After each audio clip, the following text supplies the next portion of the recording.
안녕하세요, 건달농사입니다. 오늘은 지난 3월 말에 묘목식재하는 영상을 올렸었는데요. 그 결과를 보여드리려고 합니다. 이거를 다시 찍은 이유는 그때 당시에 제가 묘목의 가지를 거의 다 잘라버렸어요. 그러고 식재를 했고요. 그리고 또 하나는 심기 전에 뿌리를 잘근잘근 제가 조금 주물렀죠. 많이 잔뿌리가 뜯어지는 소리가 들릴 정도로. 그러면 묘목 식재를 할 줄 모르시는 분들이나 처음 접하시는 분들은 저거 저렇게 해도 되나? 하면서 놀라는 분들도 있을 수 있어요. 그래서 왜 되는지 가능한지 좀 보여드리고, 그리고 묘목 식재를 할 때 잘 모르시는 분들은 지금 묘목 식재를 해도 되나? 이런 고민들이 설 거예요. 그래서 묘목 식재를 언제까지 해야 될지 한번 생각할 수 있는, 어떤 거를 생각을 해야 되는지 이런 것들을 좀 공유를 해보려고 합니다. 자, 그러면 어떻게 바뀌었는지 한번 보도록 하겠습니다. 자, 지난 3월 말에 식재한 유한 후보입니다. 가지를 거의 다 잘라버렸는데도 나무가 이렇게 컸어요. 이 나무가 어느 정도로 큰 거냐면 거의 제 키하고 맞먹을 정도로 제 가슴까지는 올라와 있어요. 이렇게 보면, 자, 그죠? 이렇게 올라와 있습니다. 자, 생각보다 많이 잘 자랐죠? 걱정 안 하셔도 되고, 제가 한 대로 하시면 됩니다.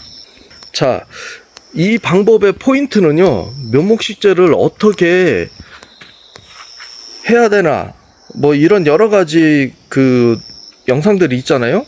근데 진짜 중요한 포인트는 뭐냐면, 뿌리가 활착할 수 있도록 뿌리를 잘 펴주는 거예요. 제가 주물럭주물럭 하면서 뿌리를 편 이유는 뭐냐면, 물에다 담궈서 풀어가지고 해주면 좋겠죠. 근데 그 시간이 너무 오래 걸려요. 그래서 집에서 취미농으로 하시는 분들은 그렇게 하시면 참 좋은 방법이 될 거고, 그리고 이제 전문농들은 워낙에 식재량이 많으니까 그런 걸 일일이 다 할 시간이 안 돼요.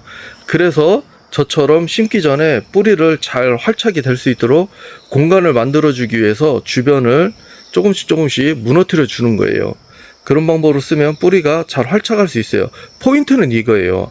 언제 식재하든지 어떻게 식재하든지 전부 다 뿌리가 활착할 수 있도록 여건을 만들어 주는 거예요. 이게 포인트인 거예요. 뿌리가 활착을 못하면 어떤 방식으로 심든지, 배합 비율은 어떻게 해야 되고, 식재를 할 때 밑에는 뭘 넣고 위에는 뭘 넣고, 이런 거 다 필요 없어요. 기본적으로 그게 뿌리가 활착할 수 있도록 여건을 만들어주지 않으면 어떤 방법을 쓰더라도 결과는 똑같습니다. 잘 자랄 수가 없어요.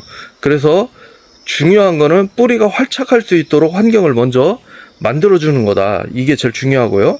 그리고 이제 묘목 식재를 할 때 지금 해도 돼요? 이거 걱정하는 분들이 계세요. 묘목을 식재할 때는 언제까지 식재할 거냐, 이거는 생육주기를 좀 생각을 해보셔야 돼요. 그래서 기본적으로 뿌리가 활착을 하는데 최소 한 달에서 3개월까지 걸려요. 이 3개월까지 걸리는 거는 저처럼 뿌리가 활착할 수 있도록 해줬는데도 충분하지 못하게 해줬기 때문에 이런 현상이 발생할 수 있거든요. 그러면 물론 이제 상토의 배열에 따라서 조금 차이도 있을 수는 있긴 하지만 제일 중요한 포인트는 뿌리를 어떻게 해줬느냐예요. 그런데 뿌리가 활착하는데 일단 한 달이 걸린다고 보고, 그리고 그 다음에 생각해야 될 게 뭐냐면, 서리가 언제 내릴 거냐, 기온이 언제 영하로 떨어질 것이냐. 블루베리가 생장을 멈추는 데는 10도 이하로 떨어지면 거의 멈춘다고 봐요. 블루베리뿐만 아니라 모든 작물들이 그래요. 생장을 멈춰요. 그러면 그때부터는 어떻게 되겠어요? 나무가 목질화가 되겠죠. 그래서 이 목질화를 제대로 이루기 위해서 지금 주는 비료들이 인산가리, 이런 것들이죠. 꽃눈을 만들기 위해서 주는 것들. 그래서 인산가리를 주는 건데, 질소를 주지 않는 이유는 거기에 있는 거예요. 쭉 자랐는데 겨울이 돼서 서리가 내리면 바로 그냥 죽어버리겠죠. 그래서 겨울에 동해를 입지 않게 하는 여러 가지 방법 중에 하나가, 가장 기본적인 거는 물을 잘 주는 거예요. 물을 잘 줘서 뿌리에 흠뻑 젖어 들어가지고 그 뿌리와 뿌리 사이에 공기가 들어가지 않고 물이 채워져 있으면 얼어 있더라도 절대로 뿌리가 손상을 받지 않기 때문에 동해를 입지 않는 거예요. 자, 그럼 다시 본론으로 와서 우리가 뿌리가 활착이 되고 그리고 서리가 내린다. 그 시간이 내 지역에서 언제인지 파악을 하면 돼요. 그래서 예를 들어서 11월 말에 이제 서리가 내린다. 평균적으로 봤을 때 그러면 11월 중순까지는 뿌리가 활착할 수 있는 기간을 만들어주는 거예요. 그러면 최소 10월 중순에는 심어야 된다. 이런 결론이 나오겠죠. 그래서 언제 심어야 되냐는 이런 생육주기를 생각하면 돼요. 아주 간단하죠. 뿌리가 활착하고 멈출 수 있는 시간. 뿌리가 활착하지 못하고 멈추는 것보다는 뿌리가 활착을 한 상태에서 멈춰야지 좀 더 튼튼하고 건강하게 자라겠죠. 그래서 동해를 입지 않고 뿌리가 활착을 하고 견딜 수 있는 시간을 딱 계산을 해보면 내가 사는 지역에서 서리가 언제쯤 내리고 기온이 영하로 언제쯤 떨어지는지 이런 것들을 파악을 해본다면 그 전 시간으로 계산을 해보세요. 그러면 본인이 살고 있는 지역에 식재를 해도 되는 시간이 언제까지라는 게 계산이 될 거예요. 그리고 또 하나는 뭐 실내에서 키운다 혹은 비닐하우스에서 키우는데 내 하우스는 가온하우스야. 이러면 상관이 없겠죠. 그렇지만 비닐하우스라도 가온을 하지 않으면 밤에 0도로 떨어지면 비닐하우스도 똑같이 0도로 떨어져요. 비닐하우스 아니라고 해서 더 온도가 높아지는 건 아닙니다. 비닐하우스의 온도가 높아지는 건 해가 있느냐 없느냐 이거에 따라서 차이가 있는 거지. 밤에 영하로 떨어지면 똑같이 비닐하우스 실내도 영하로 떨어진다.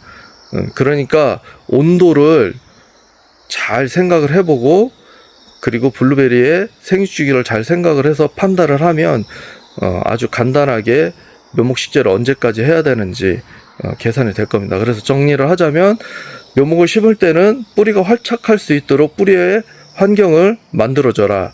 그리고 식재하는 시기는 자, 뿌리가 활착하고 겨울을 대비를 할 수 있을 만큼의 시간이 어느 정도 필요한지 고민을 해본다.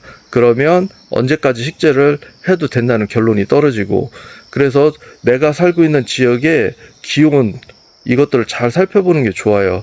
특히나 도심 지역하고 아무리 시골이라도요. 읍내하고 면 단위에 이런 데는 또 달라요. 그런데 내 농장이 좀 산골짜기에 있다 이러면 일기예보에서 얘기하는 기온하고 내가 살고 있는 기온하고 차이가 있어요. 그래서 뭐 예를 들어서 뭐 시내 온도가 10도다. 그러면 실질적으로 시골이나 외곽 지역, 산속 지역은 7도, 8도까지 떨어져요. 그렇기 때문에 그런 것들을 잘 감안을 해서 판단을 하시면 될 것 같습니다. 그래서 오늘도 좋은 영상, 정보가 되길 바라면서 감사합니다.